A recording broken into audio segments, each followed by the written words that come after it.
Está no vermelho? Então chegou a hora de começar a fazer planos para se libertar das dívidas e para esclarecer quais são os seus direitos na hora de fazer a negociação dos débitos. Nós estamos recebendo ao vivo aqui em nossos estúdios o advogado Dr. Marcelo Moreira. Seja muito bem-vindo, Marcelo. Então vamos esclarecer um pouco para a população, né? Todas as dúvidas que eles têm aí com relação às dívidas. A primeira pergunta que eu lhe faço é a seguinte: em uma negociação, o consumidor tem direito a recusar a proposta e fazer uma nova proposta que se adeque à sua situação financeira? Boa noite, Thaís. Boa noite a todos os telespectadores da TV Direta. Obrigado mais uma vez pelo convite. Sim, pode ser feita uma contraproposta, porque quando a pessoa está comprando, existe uma negociação. E nessa negociação, muitas vezes, é passado o preço para o consumidor e o consumidor negocia. Ou seja, ele faz um parcelamento de acordo com as possibilidades dele. Entendi. E o consumidor que perdeu o emprego, ele tem direito a renegociar também a dívida? Boa pergunta, Alice. Assim, para renegociar a dívida, tem que haver assim, um acordo entre as partes, entre o credor e o devedor. Se houver um consenso entre eles, tem como renegociar sim. Mas se o credor não aceitar, aí não é feita essa renegociação. E aí o credor também não é obrigado a aceitar? Sim, o credor não é obrigado a aceitar por causa que o devedor ficou desempregado ou coisa nesse sentido. Isso aí. E Marcelo, como devem ser feitos os cálculos de juros e taxas? Existe o seguinte, existe hoje essas taxas bancárias, que são os juros e as taxas até de correções, são elevadas. A gente sempre recomenda que utilize como parâmetro as taxas são utilizadas no judiciário. Ou seja, uma taxa de 1% ao mês, e a gente também utiliza a tabela prática do Tribunal de Justiça de São Paulo, que é um índice de correção monetária também, que é um valor mais justo, a gente usa, entendeu? Mais justo para calcular esses juros e correção monetária. Mas na verdade nunca é muito obedecido, né? Sempre cobra um valor sempre mais extorsivo, né, do que esse. Sim, nunca cobra.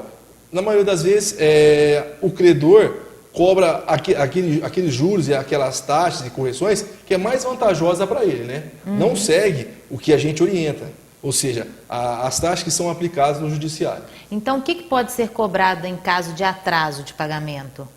É a taxa legal? Seria só os juros legais mesmo? A pessoa atrasou o pagamento. O que pode ser legalmente cobrado ali daquele atraso? Olha, assim, numa ação dessa, no judiciário legalmente, o que cobra-se? Cobra-se a correção monetária.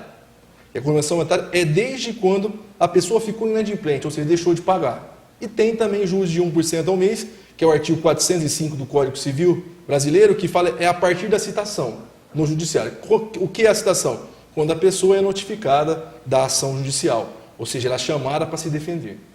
Perfeito. Marcelo, quais são os direitos do consumidor se ele pagar mais do que deveria pelo atraso no pagamento?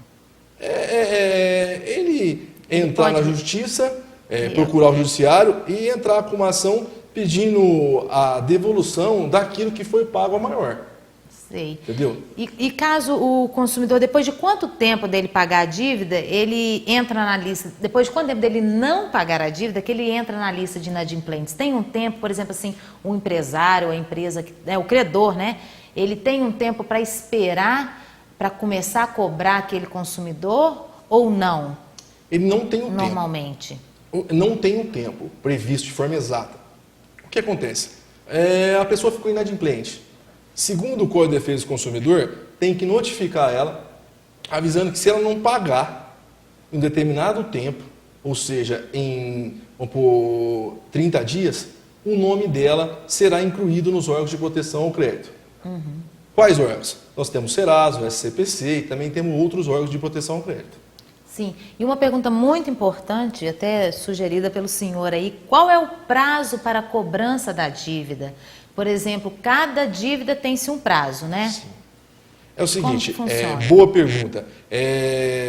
Todas as dívidas, todos os débitos têm um prazo prescricional. O que é esse prazo prescricional? É o prazo que o credor tem para cobrar essa dívida. A gente usa um termo jurídico, a perda de direito de ação pela inércia do credor. Então, o que nós temos mais aí? Por exemplo, dívida de aluguéis. O prazo prescricional é 3 anos. Ou seja, passou 3 anos, eles podem até entrar cobrando. Mas na defesa o devedor alega isso, alega a prescrição, e ele vai ter êxito nessa ação.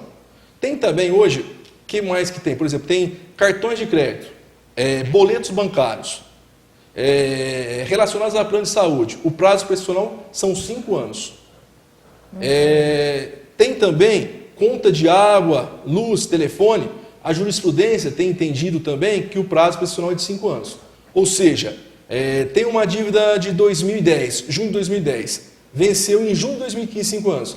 O credor pode cobrar hoje? Ele pode, mas na defesa, se o devedor alegar a prescrição, o credor vai perder a ação judicial.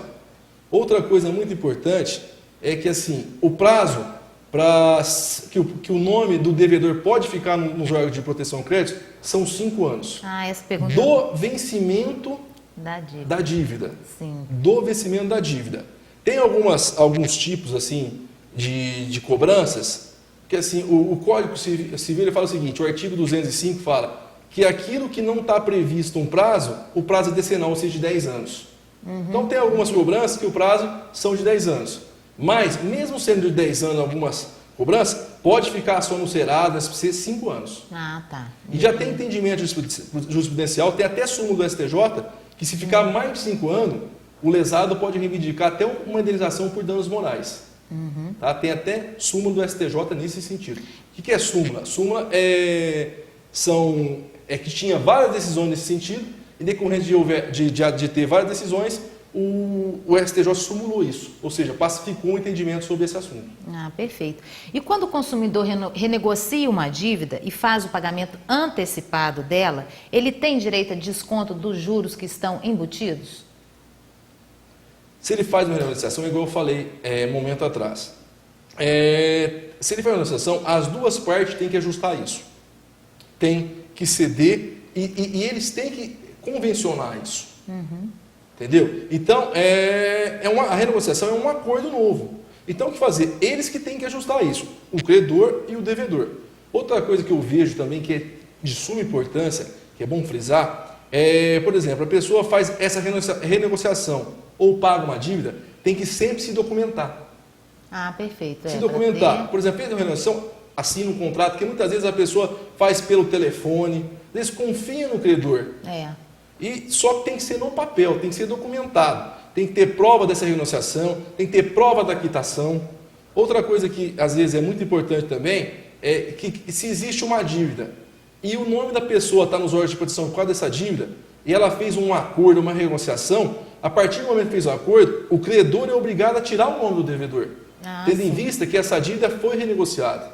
Independente dela ter sido quitada, Independente dela ter sido quitada. Sim, só o fato dela ele ter renegociado ou feito o acordo já é o bastante para suspender ou tirar o nome da pessoa dos órgãos de proteção ao crédito. Entendi. Entendeu? Outra coisa também que é bom frisar, às vezes a pessoa tem um débito e esse débito também foi apontado a protesto. Vai lá e paga o credor. Tem que pegar uma carta de anuência para ir no cartório de protesto para poder dar baixa. Muitas vezes a pessoa paga, mas não toma essas providências de pegar essa carta de anuência. Certo. E doutor Marcelo, para finalizar, qual seria o conselho que você daria para todas essas pessoas aí que estão inadimplentes, que têm várias dívidas a pagar? Qual o conselho que você poderia deixar para essas pessoas? Assim, eu acho que procurar o credor, ou seja, a pessoa jurídica ou física para quem ele deve, entendeu? E tentar fazer um acordo, ajustar isso daí, entendeu? Para tentar solucionar e acertar isso. Tem algumas dívidas, por exemplo, de cartões de crédito, cheque especial, que às vezes são cobranças assim, de taxas, juros exorbitantes. Aí, o que eu recomendo? Procurar um advogado, um profissional da confiança e tentar discutir isso na justiça, para tentar derrubar algumas taxas, alguns índices de juros de correção que estão sendo cobrados, e estão sendo cobrados de formas assim exageradas, exorbitantes. É verdade. A gente fez uma reportagem há pouco que falou sobre essa questão, principalmente dos juros do cartão de crédito. Está quase 150% ao ano. É exatamente muito absurda mesmo. Bom, eu agradeço pela sua presença aqui no TVD Notícias. As portas estão abertas sempre para você vir e explicar aos nossos telespectadores todas as dúvidas, né, relacionadas a direito, certo? Principalmente do direito consumidor, né? Thairisse, muito obrigado. Contente por já participei várias vezes aqui, mas com você está sendo a primeira vez. E eu estou sempre à disposição. O que for para a gente esclarecer e para ajudar a população de Mococa, eu estou à disposição. E muito obrigado. Obrigada.